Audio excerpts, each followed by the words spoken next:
बुद्धिमत्तेला आपल्याला येणार गणित ताट वाट्या कप बशी किंवा टेबल खुर्ची याच्यावर आधारित काही उदाहरणं आपल्या स्पर्धा परीक्षेला विचारली जातात.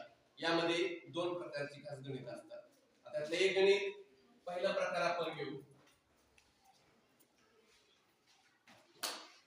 प्रकार पहिला ज्यात एक पहिली वस्तू एक आणि दुसरी वस्तू एक यांची एकत्रित किंमत विचारली जाते. आता त्यामध्ये बघा एक उदाहरण 7 कप व 5 बशी यांची किंमत 75 रुपये आहे.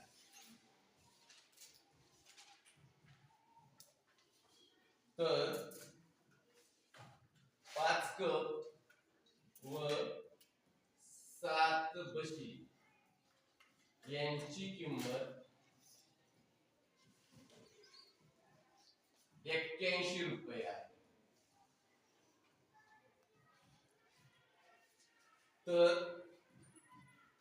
1 कप व 1 बशी यांची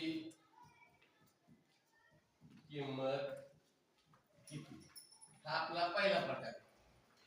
यांची किंमत किती? 1 कप आणि 1 बशी यांची किंमत किती? आता हे मानताना काय करायचं? एका पहिल्या वस्तूला x आणि दुसऱ्या वस्तूला y कुठले अक्षर घेऊ शकतो आपण?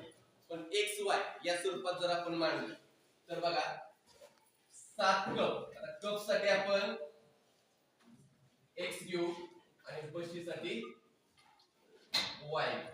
दुसऱ्या वस्तूला दुसरा अक्षर. आता हे बघा 7 कप आहे म्हणून 7x आणि 5 बशी म्हणून 5y या दोघांची एकत्रित किंमत 75 रुपये आहे. याची बेरीज करून दाखवा देते. त्यानंतर दुसरं बघा 5 कप आहे आणि 7 बशी आहे यांची किंमत किती आहे? 81. आता या गणितात तुम्ही पाहिल्यानंतर एक गोष्ट लक्षात ठेवायची. ह्या दोघांची बेरीज आकडे जरी वेगळे असले समान असले कसे असो यांची बेरीज करा. 7 आणि 5 12 x इथं बी 7 आणि 5 12 y इथं आलं 5 आणि 1 6 8 आणि 7 15 हे आलं बरोबर आहे. आता इथं यांची बेरीज सेम आली.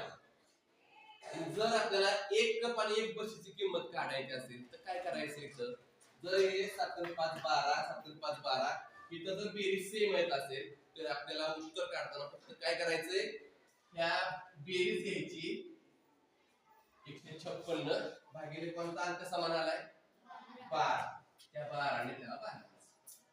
हे जे भागाकारी ही 1 कप आणि 1 बशीची किंमत आहे. 12 ने भागू 12 1 इथं 12 1 12 3 राहिले. इथं 3 घेतो मी 36 झाले. 12 3 किती उत्तर आलं? 13. हे 13 उत्तर 1 कप आणि 1 बशीची किंमत. येते लक्षात?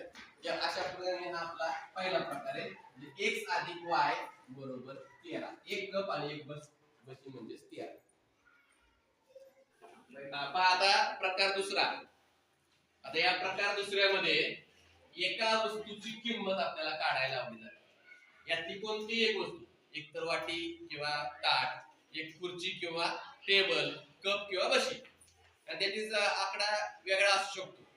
आता ते काढताना गणित कसं सोडवायचं? आम्हाला जे पहिला प्रकार पाहिला त्याची ट्रिक वेगळी, याची ट्रिक वेगळी. आता हे सोडवताना जे तुम्हाला आपण जे आधीच्या गणितात पाहिलं की दोन्ही जे वस्तू आहेत त्याला अक्षर वेगळं मानायचं. आता बघा इथं थोडंसं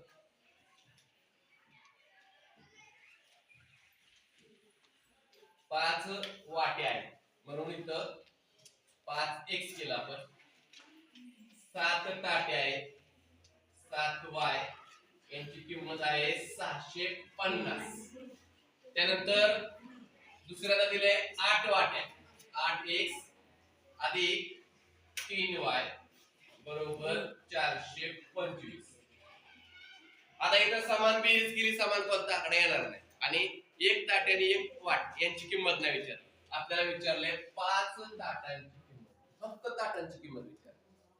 मग हे गणित सोडवताना आपल्याला काय करायचं, गणित सोडवताना या गणिताची ट्रिक अशी आहे की यातलं कुठलं तरी एक गट कॅन्सल होईल, मायनस होईल, असं डोक्यात घ्यायचं, मायनस झाला पाहिजे. आता आपल्याला हा गट काढायचा आहे, कारण हे आपलं वाटे आहे, ही ताट आहे.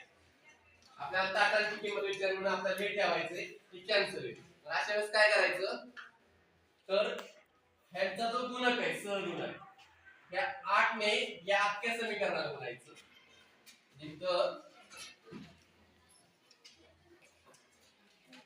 या अख्ख्या समीकरणाला 8 ने गुणायचं आणि या 5 ने या समीकरणाला गुणायचं.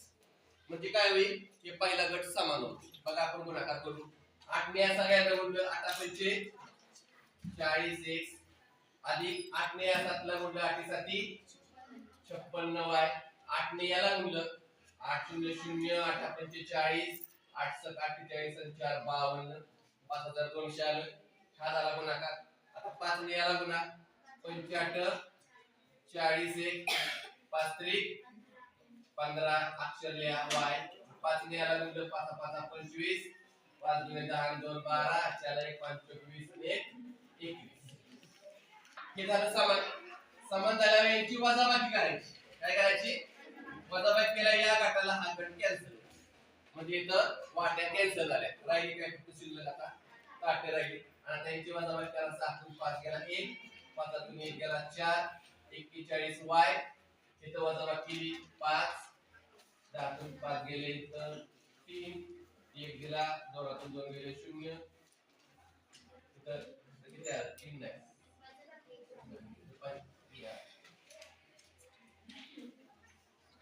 हे 7 आला, 3075. 41 y बरोबर 3075.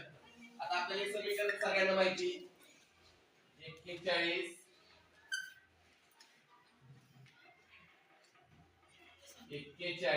y बरोबर 3075.